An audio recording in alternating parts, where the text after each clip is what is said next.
Hello दोस्तों आज हम लोग पढ़ेंगे बेसिक फर्स्ट ईयर के इकाई 1 के अध्याय 3 ग्रेडियंट, डाइवर्जेंस तथा कर्ल। ठीक है दोस्तों, हम लोग 2 चैप्टर पहले पढ़ चुके हैं। ये तीसरा चैप्टर है दोस्तों। तो दोस्तों इस चैप्टर में प्रयुक्त होने वाला सूत्र निम्नलिखित है। ठीक है, ये 12 सूत्र है। ठीक है, तो दोस्तों इसमें पहला सूत्र दिया है सदिश आर बराबर एक्स आई प्लस वाई जे प्लस जेड के। ठीक है, इस सूत्र का प्रयोग तो हम लोग पिछले अध्याय में भी किए हैं। ठीक है, इस अध्याय में भी इस सूत्र का प्रयोग होगा।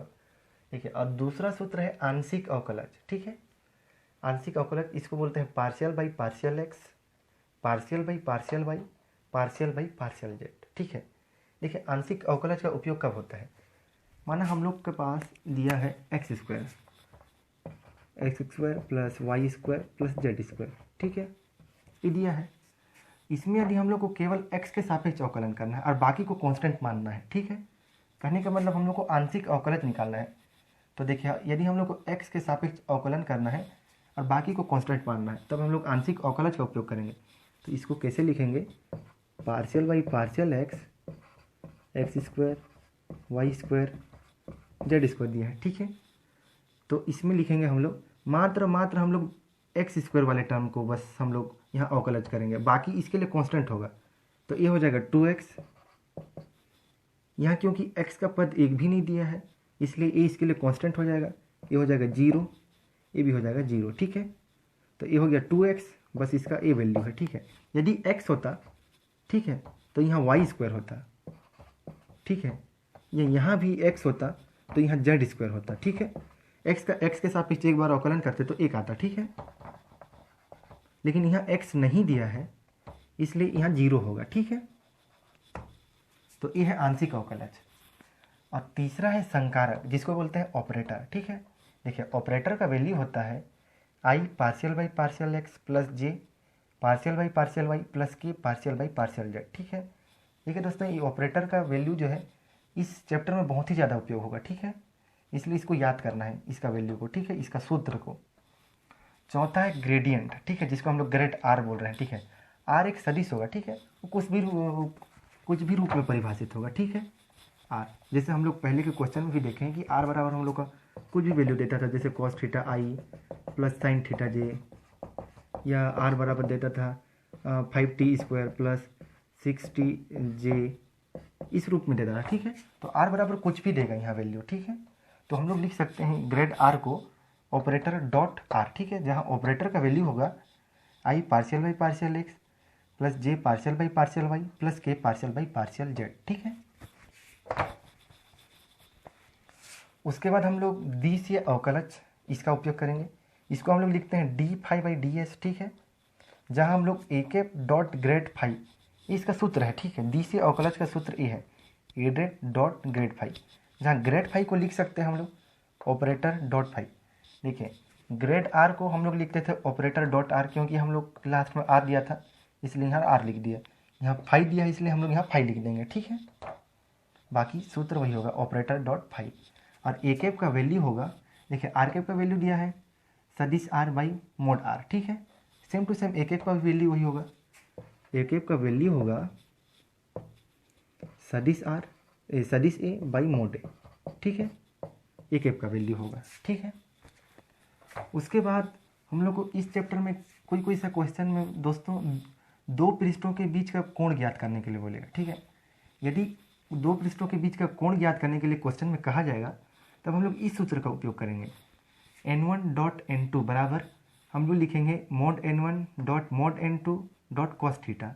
हम लोग इस सूत्र का उपयोग करेंगे। ठीक है, जहाँ n1 हम लोग मानेंगे ग्रेड फाई 1 को और n2 मानेंगे हम लोग ग्रेड फाई 2 को। ठीक है, जहाँ फाई 1 और फाई 2 का वैल्यू जो है क्वेश्चन में दिया होगा पहले से। ठीक है, बस हम लोग को उसको इस सूत्र में रख के हल करना है, ये इसको। ठीक है, और थीटा का वैल्यू निकालना है तो हम लोग को 2 पृष्ठों के बीच का कोण ज्ञात हो जाएगा। और सातवां दिया है डाइवर्जेंट आर। ठीक है, डाइवर्जेंट आर को भी लिख सकते हैं हम लोग ऑपरेटर डॉट आर। यहाँ आर दिया है, कुछ भी वैल्यू देगा, जैसे डाइवर्जेंट ए देगा। ठीक है, यदि डाइवर्जेंट ए देगा तो हम लोग इसको ऑपरेटर डॉट ए लिख सकते हैं। ठीक है, ऑपरेटर डॉट ए लिखेंगे। ठीक है, यहाँ आर दिया है इसलिए ऑपरेटर डॉट आर लिखा हूँ। और दोस्तों इस अध्याय में आर कैप का वैल्यू, ठीक है, ये तो उपयोग होगा ही, जैसे एक का वैल्यू उपयोग हुआ है।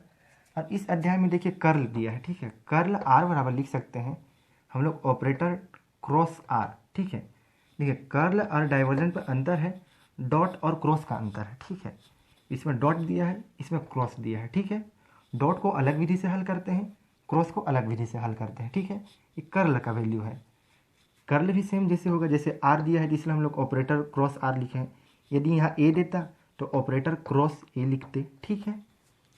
और इस अध्याय में दोस्तों कहीं कहीं अचर सदिश, ठीक है, क्वेश्चन में बोलेगा अचर सदिश, तो उसका भी वैल्यू मतलब कि उपयोग में आएगा, इसलिए मैं इसको लिख दिया हूँ A1i plus A2j plus A3k, ठीक है। जहाँ A1 A2 A3 कुछ भी वैल्यू हो सकता है। यहाँ जरूरी नहीं है कि हम लोग A1 या A2 या A3 ही लिखें, कुछ भी वैल्यू लिख सकते हैं, जैसे B1 भी लिख सकते हैं, C1 भी लिख सकते हैं, जो भी आपकी इच्छा अनुसार हो, ठीक है। और 11वां है प्रसार के सूत्र। दोस्तों इस चैप्टर में प्रसार के सूत्र भी उपयोग होगा, ठीक है।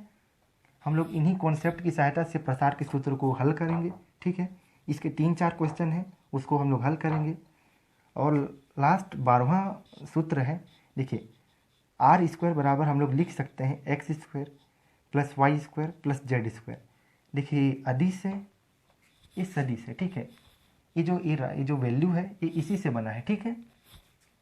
या हम लोग लिख सकते हैं partial r by partial x बराबर x by r, partial r by partial y बराबर वाई बाई आर, और partial r by partial z बराबर जेड बाई आर हम लोग लिख सकते हैं, ठीक है। देखिए इसको कैसे ये वैल्यू आया मैं बता रहा हूँ। देखिए सदिश आर बराबर दिया है,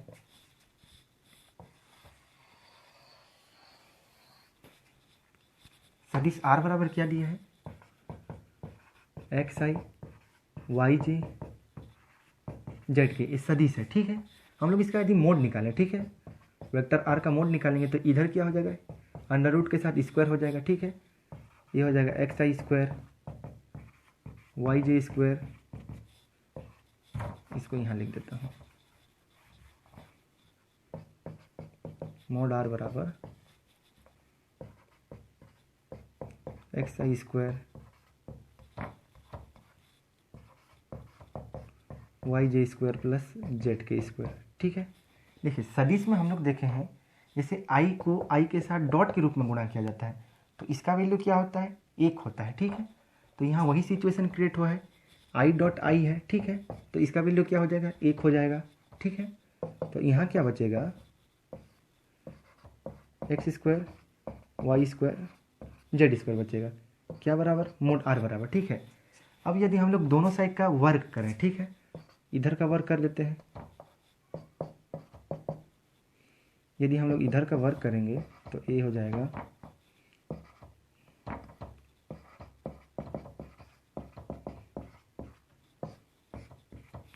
तो यहाँ स्क्वायर और अंडर रूट कट जाएगा, ठीक है। बचेगा क्या, आर स्क्वायर बराबर x square plus z square, ठीक है।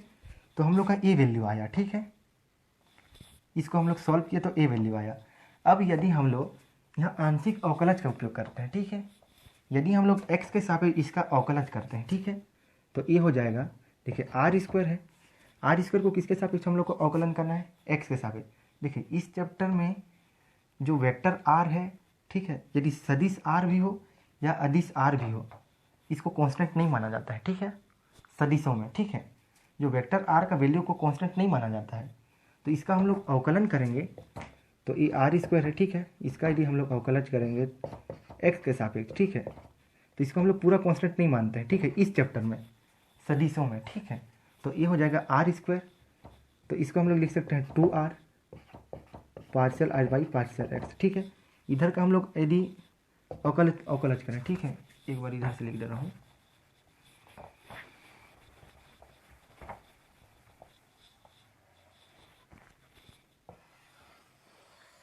देखिए क्या दिया था, आर स्क्वायर बराबर x square plus y square plus z square दिया था, ठीक है।